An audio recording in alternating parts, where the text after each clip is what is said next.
예, 월요일장 개장하고 2시간 20분가량 흘러가고 있습니다. 전반적으로 좀 조정 양상이 또 펼쳐지고 있는데요. 시장 전략 포인트 잡고 세우도록 하겠습니다. 시장의 중심을 잡아주는 민재기 역발상투자입니다. KB증권 프라임클럽 민재기 팀장님 오셨습니다. 어서 오십시오. 네, 안녕하십니까. 지난주에 2,800을 돌파하면서 코스피가 기대감을 있었는데 또 좀 밀리면서 야, 시장은 정말 편하게 막 시세를 막 내주고 참 가지 않습니다. 그죠? 네. 늘 이렇게 어려운데. 엔비디아 때문에 그런가요? 이번 주 국내 증시 흐름 어떻게 보세요?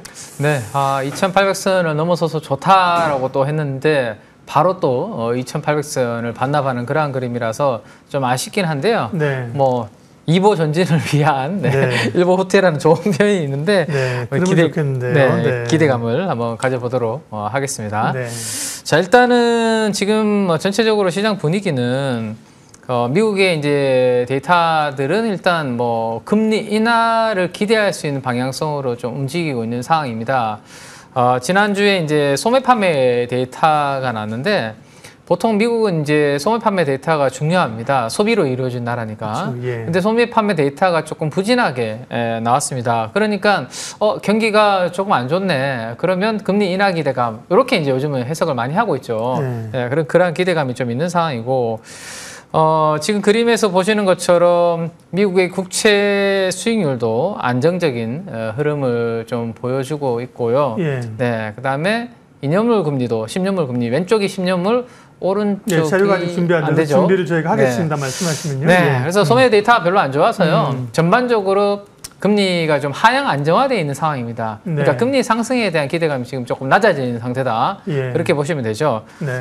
그러면 이제 증시 입장에서는 네, 이건 소매 판매가 부진했고 그쵸, 그다음 장 또 넘겨주시면요. 네. 다음 페이지를 한번 보시면 네, 왼쪽이 10년물, 오른쪽이 2년물인데 네. 뭐 최근 들어서 보시면 고점이 낮아지는 많이 떨어졌습니다. 네, 낮아지는 그러한 그림입니다. 보통 이렇게 이제 금리가 낮아지는 그러한 그림이 나타나면 금리 인하에 대한 기대가 원래의 파월 의장은 한 번이라고 했지만 뭐 2번으로 지금 시장에서는 예상을 하고 있거든요. 네. 다음 페이지 한번 보시면 그 위에 표를 한번 보시면 9월 달에 한 번 인하 그리고 연말 12월 달에 한 번 인하 이렇게 2차례 정도 금리 인하를 지금 시장에서는 예상을 하고 있는 상황입니다. 자, 그러면 이제 우리가 금리가 저렇게 떨어지면 돈의 가치가 좀 주춤하니까 달러가 좀 약세를 보이는 게 일반적인 상황이잖아요. 네. 네. 근데 지금 다음 페이지를 한번 보시면 왼쪽의 그림부터 한번 보시면 왼쪽이 달러 인덱스 그림입니다. 네. 네. 금리는 떨어졌는데 달러는 지금 강해지고 있는 상황이거든요. 그 흐름에 따라서 우리나라의 지금 달러 원 환율도 1,400원에 육박하는 오른쪽 그림을 보시면 될 것 같습니다.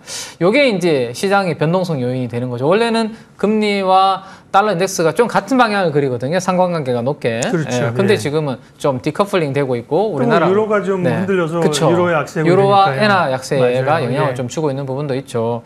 자, 그래서 그 이야기를 지난주에서 이번 주도 연결해서 좀 해드리는 거고요. 다행스러운 부분은 이번 주 후반에 금요일 날 이제 PC 지표가 나오는데 뭐 다음 페이지에 보시는 국제 원자재 지수 우리가 CRB 지수라는 게 있지 않습니까? 예. 네, CRB는 지금 고점에서 추가적으로 크게 올라가지는 않고 옆으로 약간 횡보하고 있는 상황이기 때문에 이번 주 후반에 PC가 뭐 양호하게 잘 나오면 금리는 계속 좀 하향 안정화될 가능성이 있지 않을까. 요거는 그래도 나쁘지 않은 그런 부분입니다. 자, 근데 지금 오늘 전체적으로 시장이 안 좋은 이유 중에 또 하나는 제가 최근에 상승하는 종목수 대비해서 지수는 그렇게 많이 안 빠지는데 하락하는 종목수가 월등히 많다라는 말씀을 계속 드리고 있습니다. 그렇죠? 이 노란색 영역이 특별히 그러한 부분들이 있는데요.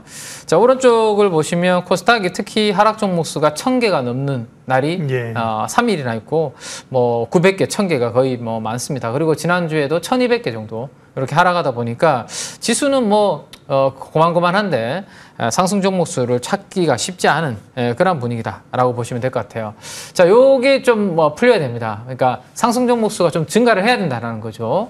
그 부분을 좀 기다려야 되는데 아직까지는 거기에 특별한 반전의 트리거는 없는 모습이고 다음 페이지를 한번 보시면 6월 달 들어서 외국인들은 시장에 한 4조 정도를 사고 있습니다. 예. 네, 사고 있는데 근데 지금 사고 있는 금액의 90%가 삼성전자하고 하이닉스 두 종목으로 집중이 되어 있거든요. 예. 지금 보시면 4조를 사고 있는데 오른쪽에 삼성전자 하이닉스 합한 금액이 3조 6천억이잖아요. 그럼 거의 90% 가깝게가 여기에 너무 쏠려 있다라는 거죠. 이게 매수가 다른 종목이나 다른 섹터 쪽으로 좀 퍼져나가야지 전체적으로 상승 종목 수도 좀 올라오고 할 텐데 네. 너무 이쪽으로 대형주 반도체로 집중이 되어 있고 오늘은 보니까 외국인들이 3천억 파는 거 보면 일부 하이닉스 중심으로 매도가 외국인들 좀 나오는 것 같아요. 그죠? 네. 그래서 이런 부분들도 남아있는 한 주 동안에 좀 수급이 너무 한쪽에만 몰리지 않고 좀 풀리는지 그런 부분들도 좀 체크를 하자라는 거고 또 반도체가 전체적으로 조금 쉬어가고 있는데 지난주 후반에 필라델피아 반도체 지수를 중심으로 뭐 엔비디아라든지 잘 가던 종목들이 한 이틀 연속 고점에서 지금 음봉을 맞고 있습니다. 이번 주 목요일이 마이크론의 실적 발표고 그때까지는 뭐 조금 숨고르기를 할 수 있지 않을까 싶고요. 마이크론이 좀 뭔가 괜찮은 실적과 가이던스를 보여주면 또 주 후반에 반도체에 좀 반등을 예상해야 될 것 같고 그렇지 않다라면 조금 반도체는 주도 섹터에서 주 초반엔 좀 쉬어가는 그러한 그림이 될 수 있다라는 거고 마이크론이 포문을 열면 다음에 지금 스토리는 7월 초에 삼성전자 실적 발표 7월 말에 삼성과 하이닉스의 컨퍼런스 콜이 있기 때문에 이런 이벤트까지 좀 염두를 해두시면 될 것 같아요. 그리고 이번 주에 주목해야 되는 부분들은 이렇게 시장이 조금 재미가 없을 때 신규 상장 종목들이 시장에 올라오면요. 그쪽으로 이제 또 에너지가 또 단기 관심이 그쪽으로 막 쏠립니다. 그래서 거래 대금이 많이 터지거든요. 신규 상장 종목들이. 근데 수요일을 제외하고 월화 목금이 신규로 상장되는 종목들이 코스닥에 4종목이나 있습니다. 그러면 그쪽으로 수급이 또 너무 쏠려버리면 다른 종목들을 팔고 또 그쪽 단기 트레이딩 하시는 분들이 있기 때문에 이 부분까지도 좀 고비를 또 이번 주에는 잘 넘겨야지만 되지 않을까 말씀드리겠습니다. 그러니까 조금 지수는 조정, 마이크론 실적이 또 중요한 분기점이 될 수 있다 이렇게 말씀하신 겁니다. 예. 그리고 뭐 이번 주 여러 이슈 가운데 미국 대선이 이제 5개월가량 남았는데 그 TV 토론 양당의 지금 뭐 후보가 거의 확정된 거잖아요. TV 토론이 27일 날 열립니다. 네. 원래보다는 좀 당겨서 하는 거라고 하는데 관전 포인트하고 이런 거 이제 결국은 이제 시장도 그렇지만 업종의 섹터 영향을 주는 거죠. 네. 예. 지금 그 미국 대선 첫 토론을 앞두고 제일 걱정하는 부분이 과연 친환경과 관련된 이 부분에 대해서 어떠한 이제 좀 이슈가 될 것인가에 대한 걱정이 좀 있으신 것 같은데요. 일단 너무 물론 센티적으로는 대선 때까지는 이 센티는 계속 끌고 갈 가능성이 높습니다. 왜냐하면 트럼프 대통령은 뭐 연설할 때마다 계속 그런 이야기를 하고 있죠. 지금 그죠? 없애겠다 뭐 이런 이야기 하고 있는데 그게 쉽지만은 않다라는 것을 한번 데이터로 한번 보는 게 좋을 것 같은데요. 일단 알고는 있자라는 겁니다. 자, 지금 그림에서 보시는 것은 미국의 친환경과 관련된 기술의 투자 금액이 어디로 많이 지금 또 분포가 돼 있나라는 것을 보는 건데 파란색이 우리 민주당이죠, 보통은. 그렇죠, 미국에. 빨간색이 공화당입니다.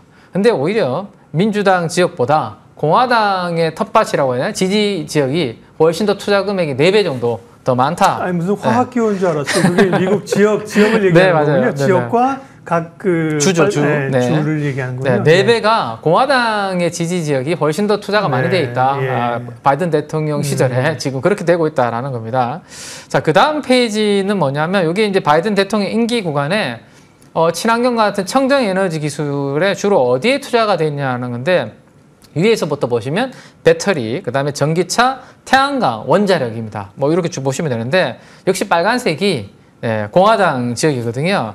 배터리도 공화당 지지 지역에 훨씬 더 지금 많은 투자가 이루어지고 있고 전기차도 마찬가지입니다. 야, 요거 트럼프가 이거 가지고 뭐 뒤집기는 쉽지 않겠는데 요거 데이터만 보면 아마 그런 생각들을 하시지 않을까 싶고 지금 지역의 다음 페이지 보시면 지역의 일자리라든지 경제 활성화 측면에서 이 프로젝트들이 많은 비중을 차지하고 있거든요. 근데 과연 트럼프가 지금 선거 전에는 막 이야기를 하고 있지만 막상 당선이 되기 전에 이런 부분들을 뒤집는다면 이 지역의 표심은 안 좋게 작용할 가능성이 높을 정도로 많은 비중으로 지금 차지를 하고 있다라는 거죠. 그래서 이걸 알면 이게 센티적으로는 좀 대선 때까지 끌고 갈 수 있겠지만 이 부분을 뒤집기는 좀 트럼프 입장에서도 쉽지 않을 수 있다 정도 참고하시면 될 것 같아요.